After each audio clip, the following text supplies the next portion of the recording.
Hello viewers, welcome to our channel. నేను చరణ్ పరిమి. రాజ్ తరుణ్ కేసులో మళ్ళీ మరొక ట్విస్ట్. రాజ్ తరుణ్కి ఈసారి పీకకు చుట్టుకునే పరిస్థితి వచ్చేసింది. ఎందుకంటే ఆయన గర్ల్ ఫ్రెండ్ ఎవరైతే ఉన్నారో లావణ్య, ఆమె రాత్రి సూసైడ్ అటెంప్ట్ చేశారు.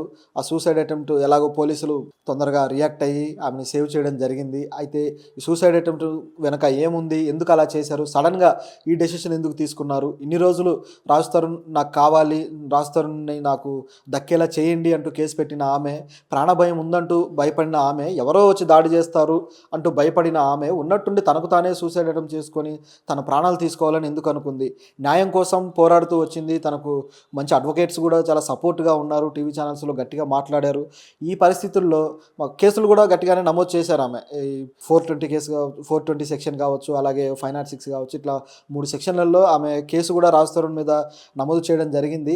ఇక న్యాయానికి కొద్ది రోజులే టైం ఉంది అన్నట్లుగా పరిస్థితి కనిపిస్తుంది. సో ఇలాంటి టైంలో సడన్గా ఇలా ఆమె ఎందుకు నిర్ణయం తీసుకున్నారు అనేది గమనిస్తే, ఆమె ఒక పెద్ద నోట్ కూడా, ఒక మెసేజ్ కూడా తన సన్నిహితులకు పెట్టడం జరిగింది. ఇక నేను చనిపోతున్నాను, ఇక నాకు అవసరం లేదన్నట్టుగా కొంత పెద్ద తన కారణాలు, చనిపోవడానికి ఎవరు కారణము, ఎందుకు కారణము అంటూ ఒక పెద్ద మెసేజ్ రాసి ఆమె వాళ్ళకి వాట్సాప్లో పెట్టి ఆ తర్వాత ఈ పని చేస్తూ అది చనిపోవడానికి సిద్ధపడ్డారు. ఒకవేళ పోలీసులుగా లేట్ అయి ఉంటే జరిగిపోయేదేమో ఒక దుర్ఘటన, కానీ వెంటనే రియాక్ట్ అయ్యి పోలీసులు కూడా ఆమెను కాపాడారు. అయితే రాత్రి ఏం జరిగింది, అసలు ఎందుకు ఈమె ఇలా నిర్ణయం తీసుకుందని గమనిస్తే, ఈ రాజ్ తరుణ్ విషయంలో కొద్ది రోజుల నుంచి ఆమె చాలా మానసికంగా వేదనకు గురవుతూ వస్తున్నారు ఛానల్స్లో మాట్లాడుతూ.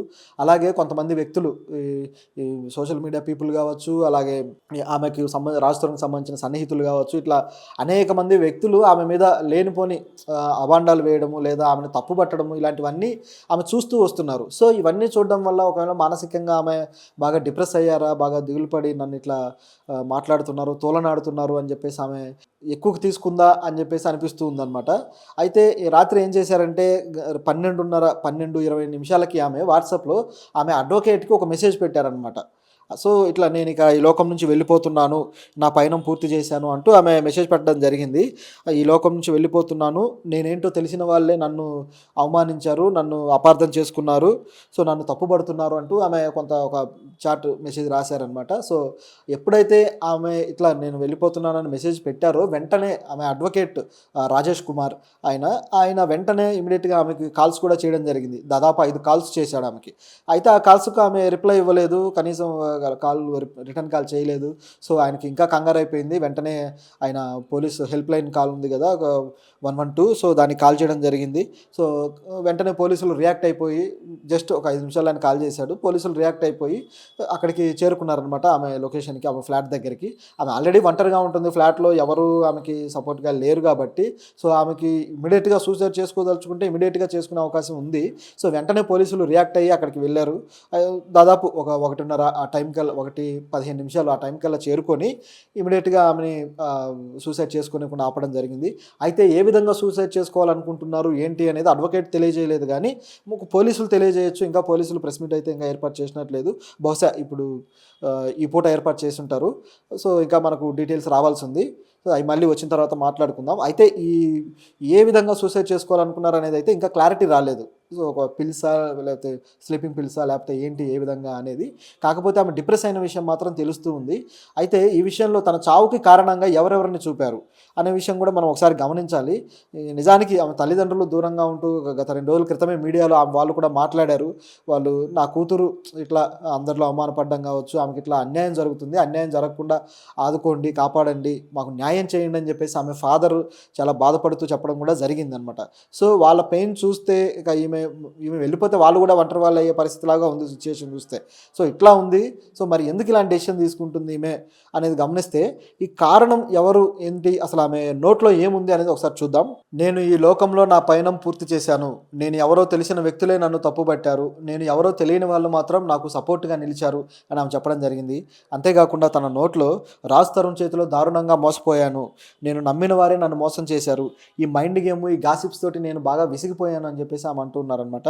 అట్లాగే మస్తాన్ కేసులో కూడా కీలకంగా కీలుబొమ్మనయ్యానని చెప్పేసి ఆమె చెప్పడం జరిగింది. ఎందుకంటే ఈ రూమర్స్ ఇప్పుడు వాళ్ళ కేసు విషయాల్లో కూడా కొన్ని రూమర్స్‌నే కేసుగా మార్చడము, సో ఈ అక్రమ సంబంధాలు అంటగట్టడము, ఆ డ్రగ్స్ సంబంధించి ఇవన్నీ అంటగట్టడం అనేది ఆమెకు చాలా పెయిన్‌ఫుల్‌గా అనిపించాయి. సో దాంతోటి ఆమె ఇట్లా రియాక్ట్ అవ్వడం జరిగింది. అట్లాగే ఈ ప్రతిదీ ఒక పథకం ప్రకారం జరిగింది అని చెప్పేసి ఆమె చెప్పడం జరిగింది. ఎందుకంటే ఈ డ్రగ్స్ కేసు గాని వాళ్ళే కావాలని చేశారు. ఇదంతా కూడా ఆమె ముందే ఆరోపణలు చేశారు కాబట్టి పథకం ప్రకారం జరిగిందనే అంచనా ఆమెకి క్లియర్‌గా ఉందన్నమాట. దాంతోపాటు నాకు నా భర్త కావాలి అని నేను మాల్విని బతిమాలాను. కానీ ఆమె వినలేదు. ఆమె అతన్ని వశపరుచుకుంది. అతను ఆమె ప్రేమలో మునిగిపోయాడు పూర్తిగా. సో అతనిక ఏంటి పరిస్థితి అన్నట్టుగా ఆమె కాస్త బాధను వ్యక్తం చేయడం జరిగింది. అలాగే ఆహ్, తన చావుకి రాజ్ తరుణ్ అలాగే అతని తల్లిదండ్రులు కారణం. అలాగే మాల్వి మల్హోత్రా తన చావుకి ముఖ్యమైన కారణం అంటూ చెప్పడం జరిగింది. అలాగే ఆమె తమ్ముడిని కూడా ఆమె మెన్షన్ చేశారు. సో ఈ రాజ్ తరుణ్ మాల్వి మల్హోత్రాతో బాగా ఎంజాయ్ చేస్తున్నాడు అంటూ చెప్తుంది. దాంతోపాటు ఇక ఆమె మోజులో పడిపోయాడు. సో నా మరణాన్ని రాజ్ తరుణ్ కోరుకుంటున్నాడు ఆమె మెన్షన్ చేయడం జరిగిందనమాట. సో ఇట్లా రాజ్ తరుణ్ తన మరణాన్ని కోరుకుంటున్నాడు అనేది చాలా పెద్ద మాట. ఎందుకంటే ఇప్పుడు దాకా ఇందులో కూడా ఒక డిఫరెంట్ వెర్షన్ కనిపిస్తుంది. ఇప్పుడు దీంట్లో కూడా ఆమె ఎంతో పెయిన్ తోటి ఎంతో డిప్రెస్ అయ్యి ఇది చావడానికి సిద్ధపడి ఈ మెసేజ్ పెట్టినట్టుగా తెలుస్తుంది. అయితే ఇందులో ఒక డిఫరెంట్ కోణం ఏంటంటే ఈమె పెట్టిన కేసులు మొదట ఆమె రాజ్ తరుణ్ మీద కేసు పెట్టలేదు. కేసు పెట్టకుండా నాకు అతను కావాలి, అతను వల్ల నేను దెబ్బతిన్నానని చెప్పడం జరిగింది. ఆ తరువాత ఎప్పుడైతే advocate Dilip Sunkar advocate enter అయ్యారో, ఆయన ఎంటర్ అయిన తర్వాత రాజ్ తరుణ్ మీద కేసులు నమోదు చేయడం జరిగింది. ఆ కేసులో వచ్చేసి 420 కేసు ఇవి అమ్మాయిని చీటింగ్ చేసినట్టుగా కేసులు పెట్టడం జరిగింది. సో ఎందుకు ఇంతకు ముందేమో రాజ్ తరుణ్ మీద శిక్ష పడాలని ఆమె కోరుకోలేదు. కానీ వారం రోజుల తర్వాత మాత్రం రాజ్ తరుణ్కి శిక్ష పడాలని ఆమె కోరుకున్నారు. ఆయన మీద కేసు పెట్టడం జరిగింది. అయితే తిరిగి మళ్ళీ ఆ కేసు పెట్టిన రోజే మళ్ళీ మీడియా ముందు మాత్రం ఆమె ఏమన్నారంటే రాజ్ తరుణ్ నాకు కావాలి, రాజ్ తరుణ్ నా భర్త నాకు కావాలన్నారు. సో ఇదంతా డిఫరెంట్గా అనిపించింది అనమాట. ఇప్పుడు కేసు పెట్టి అతన్ని జైలు పాలు చేయాలనుకున్నారా, లేకపోతే అతనితో తిరిగి మళ్ళీ తన జీవితాన్ని ప్రారంభించాలనుకున్నారా? అయితే ముందు కేసు ఎందుకు పెట్టలేదు? ముందు కేవలం మాల్వి మల్హోత్రా మీద కేసు పెట్టడానికి ప్రయత్నించారన్నమాట. సో ఎందుకు ఈ వేరియేషన్ కనిపిస్తుంది? ఇప్పుడు ఎప్పుడైతే మీడియా ముందు నాకు రాజ్ తరుణ్ కావాలి అంటూ గత 4-5 రోజులుగా చెప్తూనే ఉన్నారు ఆమె. చెబుతూ మళ్ళీ ఇప్పుడు ఎందుకు సడన్గా రాజ్ తరుణ్ నా చావును కోరుకుంటున్నాడు అంటూ ఆమె దీంట్లో చెప్పడం జరిగింది. అంటే దీని వెనక ఏం జరుగుతుంది?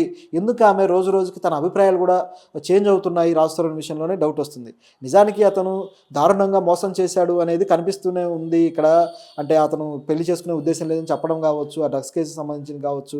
అంటే ఆమె పాయింట్ ఆఫ్ వ్యూ నుంచి చూసినప్పుడు సో మోసం చేశాడు నన్ను, ఆమె మోజులో పడిపోయాడు, నన్ను బెదిరించేలా చేశాడు, పథకం ప్రకారం చేశాడు అనేది ఆమె చెబుతూ ఉన్నారు. అయినా సరే మళ్ళీ తిరిగి అతను కావాలంటున్నారంటే తిరిగి అతను మళ్ళీ ఈ విధంగా చేయడానికి గ్యారంటీ ఉందా? సో ఆమె ఏ తరహా న్యాయం కోరుకుంటున్నారు? మోసం చేసిన వ్యక్తికి శిక్ష పడడం కరెక్ట్ కదా, మరి ఏ తరహా న్యాయం కోరుకుంటున్నారు? చివరికి తను వీళ్ళందరి ఆటలో తను బలయ్యే పరిస్థితి లేదా? చూస్తూ ఉంటే అలాగే కనిపిస్తుంది. సో మరి ఇప్పుడు రాజ్ తరుణ్ దీనికి ఎలా రియాక్ట్ అవుతాడు? సో ఈమె చావుకు దగ్గరగా వెళ్ళి వచ్చింది. సో ఈమె ఎలా దీని నుంచి బయటపడతారు ఇప్పుడు ఈ ట్రోమా నుంచి? ఎందుకంటే సూసైడల్ టెండెన్సీ అనేది చాలా దారుణమైన ట్రోమా. దీని నుంచి మళ్ళీ బయటపడాలంటే కూడా మళ్ళీ కొన్ని రోజులు టైం తీసుకోవాలి, మనసుని మళ్ళీ బయట ప్రపంచంలో నిమగ్నం చేయాలి. ఇది సాధారణమైన విషయం కాదు. అయితే అడ్వకేట్ ఆమెకి సపోర్ట్గా ఉన్నారు. ఇప్పుడు రాజేష్ కుమార్ కూడా దీని విషయం మేము మళ్ళీ ఈరోజు పోలీసుని కలుస్తాము, పోలీసులకి వివరాలన్నీ తెలియజేస్తామన్నారు. సో ఇది త్వరగా పరిష్కారం అయితే తప్ప ఈమెకి ఆ డిప్రెషన్ పోయేలా లేదు. మరి ఏం జరుగుతుందో చూడాలి. ఈమె సేఫ్గా ఉండాలి అని మనం కోరుకుందాం. అట్లాగే ఈ